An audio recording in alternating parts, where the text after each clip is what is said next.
أعوذ بالله من الشيطان الرجيم بسم الله الرحمن الرحيم اللهم عجل لوليك الفرج.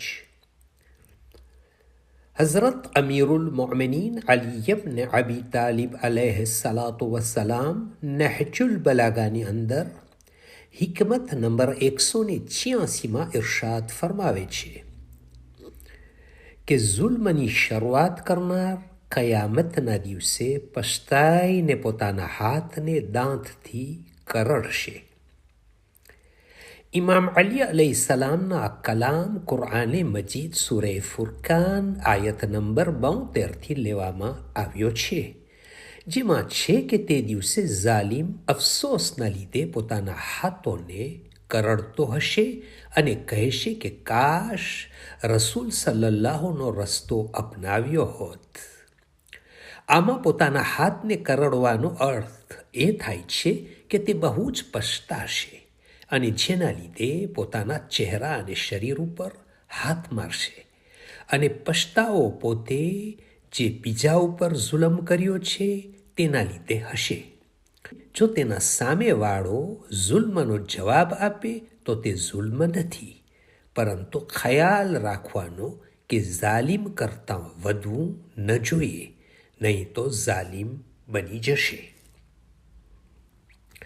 ઇમામ મુહ્સે કાઝિમ અલૈહિસ્સલામ ફરમાવે છે કે બંને માણસોમાં જે પહેલા જુલમ કરે તેનો અને બીજાનો ગુનો ઝાલિમ ઉપર છે, જ્યારે કે તે બીજો તેનાથી વધી ન જાય. ઝાલિમના જુલ્મ ઉપર પછતાવા વિશે માસૂમીન અલૈહિસ્સલામથી ઘણી હદીસો બયાન થઈ છે અને હઝરત રસૂલે ખુદા સલ્લલ્લાહુ અલૈહિ વસલ્લમ ફરમાવે છે કે જુલ્મનો અંત પછતાવો હોય છે. અમુક ઝાલિમોને જુલ્મ કર્યા પછી પછતાવો પણ નથી થતો, તો એ લોકોને ભલે આ દુનિયામાં પછતાવો ન થાય, પરંતુ જ્યારે આખિરતમાં ખુદાની બારગાહમાં ઊભો રહેશે ત્યારે પછતાવું પડશે. ઇમામ અલી અલૈહિસ્સલામનું એક બયાન છે કે જ્યારે અલ્લાહ ઝાલિમને સજા આપશે તે બહુ જ સખત હશે અને તે દિવસથી કે ઝાલિમ જે મઝલૂમ ઉપર જુલ્મ કર્યો હશે. કયામતમાં અમાલની તસવીર બતાવવામાં આવશે ત્યારે ઝાલિમનો જુલ્મ તેના માટે અંધારું હશે. જુલ્મ એ ગુનાહ છે કે જેની સજા આ દુનિયામાં ઝાલિમને મળીને રહેશે જ. ઇમામ બાકર અલૈહિસ્સલામ ફરમાવે છે કે જે કોઈ પણ જુલ્મ કરશે ખુદા તેનો બદલો તેની જાન અને માલથી લેશે.